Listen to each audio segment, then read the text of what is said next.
Good afternoon, I am Pete, also known as Risk for Rewards. We are on Twitter and we're on YouTube. On Twitter, we've got over 10,000 followers. On YouTube, we've got close to about 500 subscribers. Videos are going out on here first because they're easier to do, and they're not all the content is not going to be followed on Twitter. It's just going to be mainly names of horses, just because I purely do not have the time to go around and do everything twice. So following on from last week's belter at Cheltenham, for all those that were on, then it was a brilliant weekend for us. Knight in Lambourne 8-1, Banbridge 15-8, Garlaw 15-2, Unanswered 3-1, Queen's Gambit 10-3, and a 54-1 double of a Knight in Lambourne and Garlaw. It's safe to say Cheltenham on Saturday was one of the best days for betting that we've had in a long time. Followed up with Sunday, a quieter day, but we still finished the day with the 18-1 winner in the bumper for Milton Harris. So all in all, Cheltenham was a big success, and that leads on to another profitable weekend. So October and November meetings, both of them been smashed. So hopefully it rolls on to March nicely. But without further ado, let's get straight into this weekend's racing. I'm only going to preview the big races through video, just because it's a lot easier than me talking through every individual runner, just to get my points across. You can choose what you want to bet, going from what I've gone off and what I've said. So we'll start off with the 150 at Haydock, which is the Betfair Graduation Chase, which at the moment currently Hitman's the 1-2 favourite. The issue with this race is Hitman is doubly entered. So the main preference is to go to Haydock, but if it's bottomless, he will go to Ascot. He's currently entered here at Haydock in a 4-runner race. The issue is with this is I think loads of people are going to put this in their accumulator. And for me, if you want to do that, go for it. But I have a massive, my own personal preferences, I have a massive issues with Hitman now. Like 7 times he's gone off either short price or he's gone off favourite, and he's just not got the job done. The worst one for me was in the Holden Gold Cup last year when he was home and hosed. He was a fence clear almost, and he got caught by Eldorado Allen on the line. And Nichols was like, it's all right, he'll come on for the run. Well, he may have come on for the run, but he still did not win at all last season. And he keeps doing this. He runs brilliant races. His form is improving. He's going up in the handicap, but he's finishing behind horses. So if you put like a Corto Star in front of him, he'll finish behind him. If you put a horse that Corto Star's beating 20 lengths, he'll somehow find a way to finish behind that horse. So for me, I just don't think he's all there in the dog in the fight. He could win this on the bridle because it's not the best race. Looking at the ratings, he's a 160 horse, and the closest to him is Itchy Feet, who's a horrible horse at 150. And then you've got a 144 and a 145 horse. So in reality, he has got plenty in hand of these. But if he comes off the bridle, I would fear for you. And he's traded odds on in, I think his last 6 run-ins, he's been odds on. So for me, if you want to put him in an accumulator, I would not be surprised if he wins. But he's not one that I'll be throwing my money on. It's just a void race for me. And then we'll stick at Haydock and we'll go for the other big one, the Betfair Chase. It's been a lot of speculation this week with will he run, won't he run? And Henry's never come out and said he won't run. Henry the whole week, no, we're happy. The head girls tweeted this week saying, yep, we're packed up, we're ready to go. They're not concerned about the ground. People moan about the size of the Betfair Chase. If you want a bigger Betfair Chase, run it somewhere like Ascot. The reason it's so small is because Haydock is horrendous for it. Just sucks up all of the moisture, and you have a little tiny amount of rain and suddenly it goes from soft. And they're saying it's soft today. It would not surprise me if this soft, just like Cheltenham's ground recently, when the clerk actually, when the time start coming through tomorrow, it's close to heavy. So, but I listened to Jane Mangan speak this week, and she said, if you've got a good national hunt horse at home, there is no reason why it shouldn't be able to go on heavy ground first time out if you've got it ready to go. So I've got little to no concerns. This horse, if we look on ratings, he's 16 pounds clear of Protectorat and Frodon, and then Eldorado Allen and Bristol de May are both below this. So let's just run through the race quickly. Frodon wouldn't be for me, one, because he doesn't enjoy the soft ground. It's an afterthought, and he's coming here just pick up prize money. Well, fair play to Paul Nicholls, wouldn't be for me here. Eldorado Allen, I think, will be ridden around the back, and he'll be ridden to pick up the pieces late on for whoever takes whoever on, and he'll pick up the pieces like he always does. He'll run his race, he might run in second or third and pick up prize money.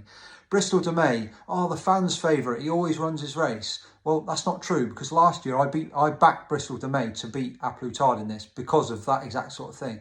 Bristol de May didn't run his race. Bristol de May was pulled up in this event, and A Plus Tard absolutely scooted him. The ground was firmer last season, but I don't think Bristol de May the whole of last year. I think the stable was a little bit under the weather, but I think the whole of last season it was not the same horse. He at the end of the day, he's getting old. He's 11 years old now, so you cannot expect him to be running ground into the same levels. This will be his Gold Cup. He will be prime. This will be his ground. But for me, if the earlier price is double figures, then fair enough. But I'm not going in and taking 6 or 7 to 1 on Bristol de Mai to recapture that sort of form. The form that he's shown in the last year or so is nowhere near the sort of level that Protectorat or A Plus Tard. On to Protectorat. Some places 6 to 4, some places 3 to 1. Either way, again, he's just not a horse for me. Like, everyone's getting on this whole soft ground. So I'm going to quickly scoot through Protectorat's soft ground. Protectorat's best number is 172 Aintree. That was a really good run, which was on the soft ground last season. But on that day, it was like a monsoon on the day. It wasn't like it went in and it was heavy and heavy and heavy. It was on the day, it was like a monsoon. And they finished all over the shop. It wasn't like it was a performance of a lifetime. Like, half the field just didn't even finish. So yeah, he handled the conditions on the day, but that doesn't make him a soft ground horse. If you go back to his earlier form, you look at a lot of his numbers, and I'm looking at his numbers here, and he's got 160s and 155s, but sandwiched in between that, he's got 137, 145, 134. All of these forms are anytime soft is in the, apart from that one Aintree piece of form, anytime soft is in the thing. One, he's not winning, and two, his performance dips below what it has done for the rest of the season. So arguably, I'd say, yes, he handled conditions brilliantly at Aintree, but that almost feels like an anomaly, because the rest of the times, anytime soft's in the round, his numbers are actually lower. So whilst, yeah, I'd agree, he's probably an improving horse, so he could be improving as well. And the differences with Skelton is time to catch him off first or second time out. They absolutely gun their horses, and he will be ready to go for this weekend. But take nothing away from that. Running off level weights is A Plus Tard. A Plus Tard is £16 clear of Protectorat. And also, if we go back to the Cheltenham Gold Cup, we don't even have to wind back how far. That was 17.5 lengths. And A Plus Tard, like, Rachel was holding on to him, and he went away, and he could have won even further. And don't get me wrong, you're basically basing this on the fact that for heavy ground, that Protectorat is going to be a 20 length better horse or A Plus Tard is going to be a 20 length worse off horse. So you're basically saying that it's almost like the equivalent of a fence. That's how much he's got to improve, and that he's going to find that.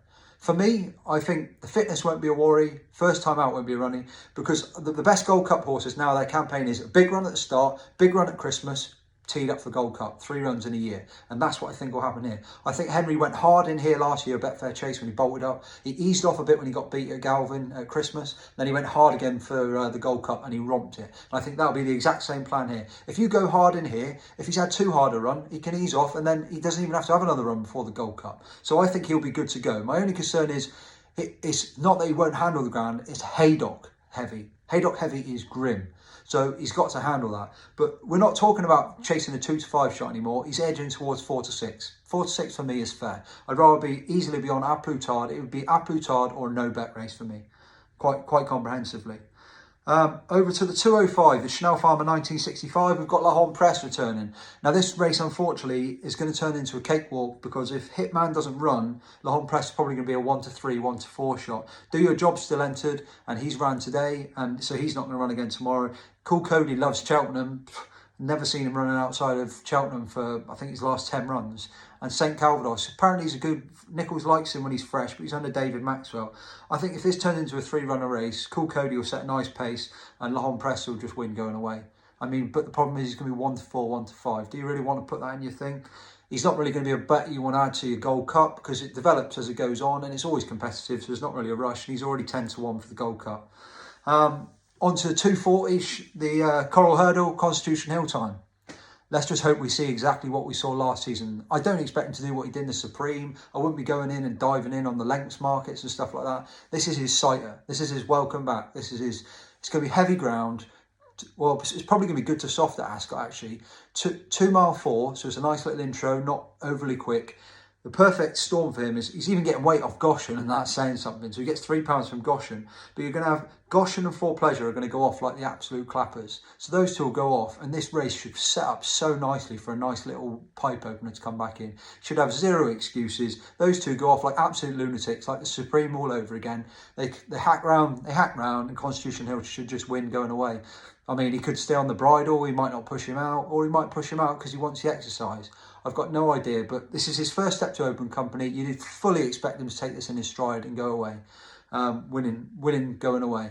So all in all, it's a tough one to weigh. The only favourite I'm not overly keen on is I wouldn't be diving into Hitman, but the other three, I wouldn't put you off if the prices, if you're getting around even money for A Plus Tard and Constitution Hill, I wouldn't put anyone off that. I mean, they're not great prices, but it's because of the type of horses. It's a Gold Cup winner and a Supreme winner. So, and there's bigger A Plus Tard you could see turned over because of the ground, but it's highly unlikely. But Constitution Hill, there's a lot bigger issues if he manages to lose tomorrow, bar falling, for the repercussions towards Champions Hurdle. Just remember the prices though, they're gonna, even though he's 11 to 8, even though you expect him to win the field, the price will still drop again for Constitution Hill. Whether that's a good bet or a bad bet, he was 5 to 2 in the summer and it's just got shorter and shorter.